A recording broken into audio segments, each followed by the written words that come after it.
pribadi ya sebelum kita masuk ke data protection officer.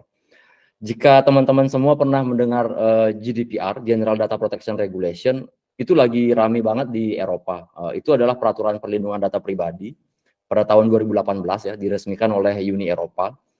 Undang-undang ini adalah undang-undang tentang melindungi data pribadi dari warga negara Uni Eropa, dan di dunia itu menjadi undang-undang perlindungan data pribadi yang paling kuat dan menjadi standar emas di dunia untuk perlindungan data pribadi. Dan teman-teman, ini tidak main-main ya, karena undang-undang perlindungan data pribadi itu sudah memberikan denda banyak sekali ya perusahaan-perusahaan di dunia yang sudah kita kenal gitu ya. Dan ini artinya mereka melindungi data pribadi itu nggak main-main gitu, karena kita bisa melawan siapa saja yang menggunakan data pribadi kita dengan salah gitu. Jadi ini adalah perusahaan-perusahaan yang sempat dikenai oleh undang-undang ini, yaitu Amazon, Google, WhatsApp dengan fine-nya kalau nggak salah 4% dari keuntungan perusahaan-perusahaan ini. Jadi perusahaan-perusahaan besar ini ditindak tegas karena lalai dalam mengamankan data pribadi.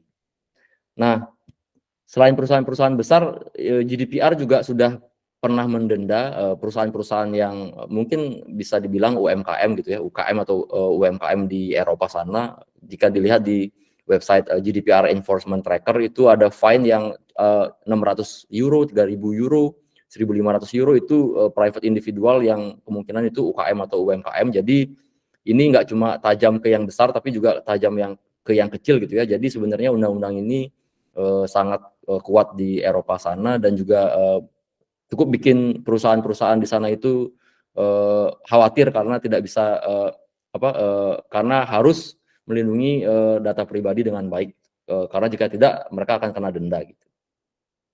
Nah, undang-undang perlindungan data pribadi ini mulai menyebar gitu semenjak awareness dari Eropa. Sebenarnya dari dulu sih sebenarnya udah ada undang-undang perlindungan data pribadi. Bukan undang-undang sebenarnya, perlindungan data pribadi, namanya Act, jadi belum berupa undang-undang gitu. Tapi semenjak undang-undang data pribadi disahkan, itu menyebar ke seluruh dunia, awareness tentang atau kesadaran tentang melindungi data pribadi ini menyebar ke dunia, dan mulai banyak negara yang memiliki undang-undang perlindungan data pribadi gitu.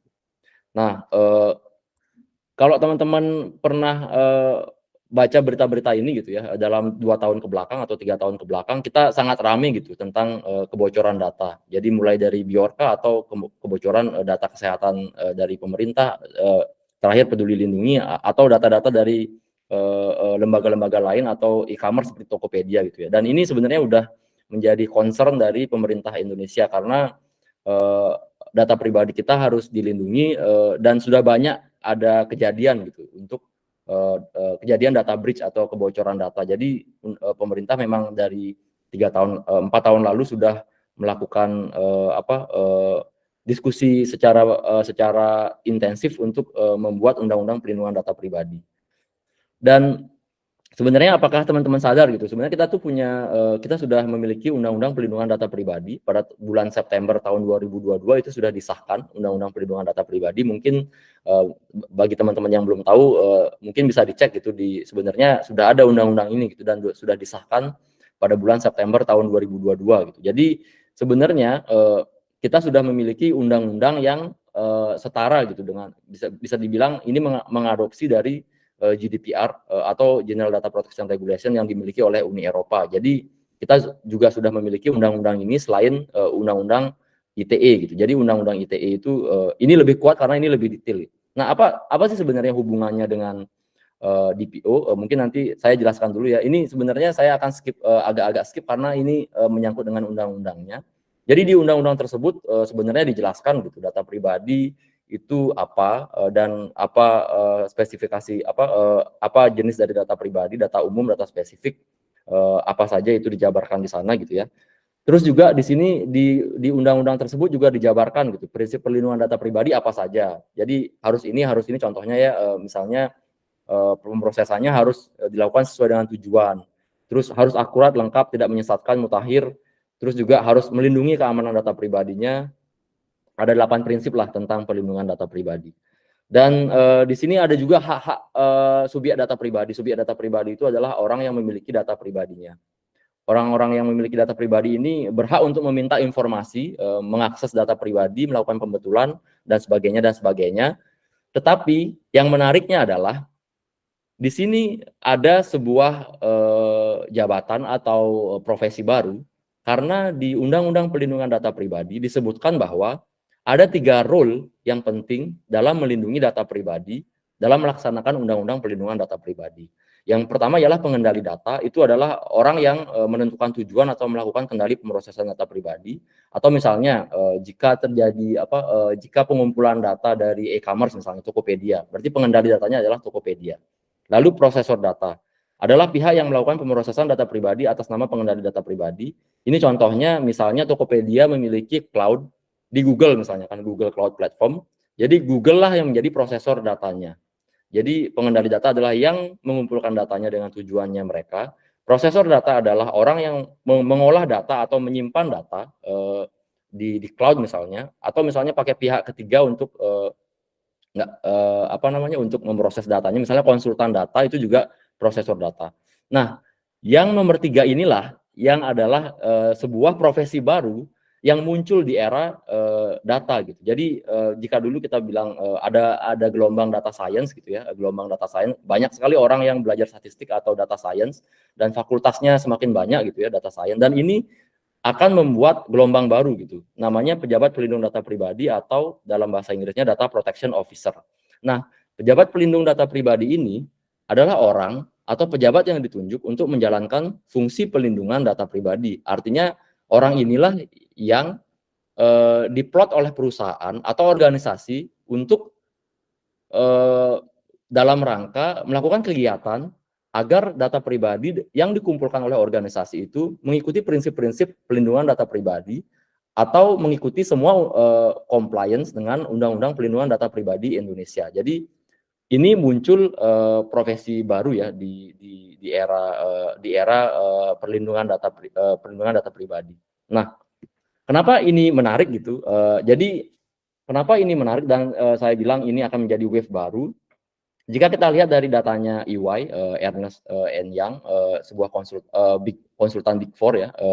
Jadi dilihat dari perkembangan dari privacy staffing atau hiring orang-orang yang di data privacy itu datanya tidak dari segala sektor itu kebanyakan tidak berubah gitu. Jadi tetap aja nge-hire orang-orang dengan data privacy.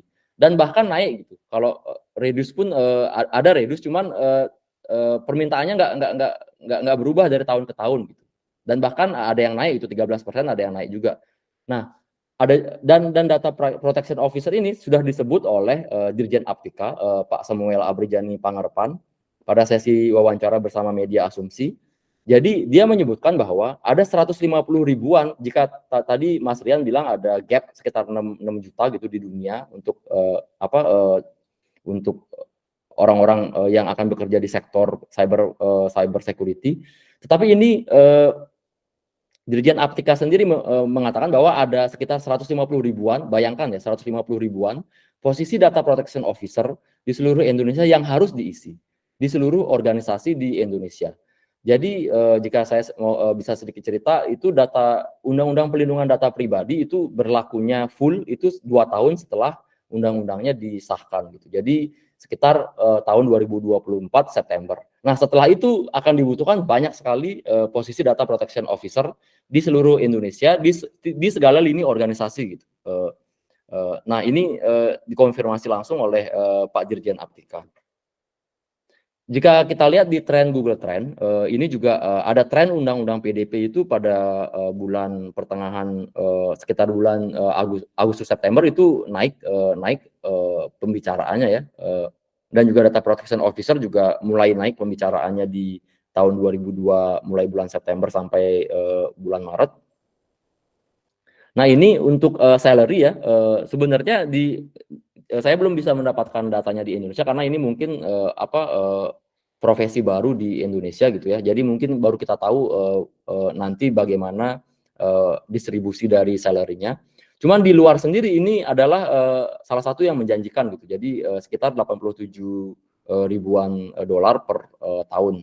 Di US dan di Eropa sendiri rule ini sudah banyak orang yang sudah membuka banyak lowongan gitu untuk role data protection officer, dan juga sangat diminati karena sangat bersaing gitu dengan role lain di bidang data. Ini juga menarik, saya dapatkan dari IAPP ya, data dari IAPP. Jadi ini average salary untuk data protection officer, privacy profesional ini naik setiap tahunnya, dan ini ada 63% gitu receive a raise in the past year, artinya ada kenaikan 63% gitu. Terus dan ini sangat ada yang IAPP juga mencatat bahwa salary-nya hampir 141.000 per tahun, dan selalu mengalami kenaikan gitu. Dan ini berarti wave-nya akan trennya sudah semakin naik gitu, dan kita harus mengantisipasinya. Ini ada sebuah quote gitu ya dari seorang data protection officer di sebuah perusahaan software nama AppsFlyer. Jadi Ibu Emily Quick ini mengatakan bahwa menjadi seorang data protection officer di perusahaan besar adalah tanggung jawab yang terlalu besar untuk satu orang. Nah, insight-nya adalah dimulai dari tahun ini akan banyak perusahaan yang membuat divisi perlindungan data pribadi atau data privacy atau data protection, dan membutuhkan banyak pegawai untuk mengisi staf DPO. Jadi DPO ini arrangement-nya nggak harus satu orang gitu ya, satu orang di perusahaan. Jika dia perusahaan besar, maka dia akan membuat divisi sendiri gitu, data privacy, divisi data privacy atau divisi data protection dengan beberapa pegawai yang di dalamnya ya yang otomatis akan membuka lapangan pekerjaan sangat banyak gitu, karena perusahaan besar itu membutuhkan data protection officer nggak cuma satu orang, karena sangat besar bebannya satu orang untuk menjadi data protection officer di sebuah perusahaan. Lalu seperti yang saya bilang tadi, ketika kita tanyakan apa saja latar belakang dari teman-teman, nah mungkin banyak yang mengira karena ini undang-undang PDP, oke lah, berarti hanya orang bidang hukum yang bisa masuk di sana gitu ya. Tapi pengetahuan hukum akan menjadi nilai plus. Cuman di undang-undang PDP sendiri dinyatakan bahwa orang yang menjadi data protection officer itu tidak harus orang yang berlatar belakang hukum, tetapi memiliki pengetahuan hukum, bukan latar belakang hukum, dan juga bisa melaksanakan tugas-tugasnya sebagai data protection officer. Artinya ini saya ambil tiga domain gitu ya, coverage yang sebenarnya banyak orang yang mengira ini terpisah gitu antara information security, privacy, dan data protection gitu. Jadi artinya orang hukum itu kuat di data protection, tetapi belum tentu dia kuat di privacy sphere ini. Ini artinya bisnis proses yang berkaitan dengan konsumen gitu ya.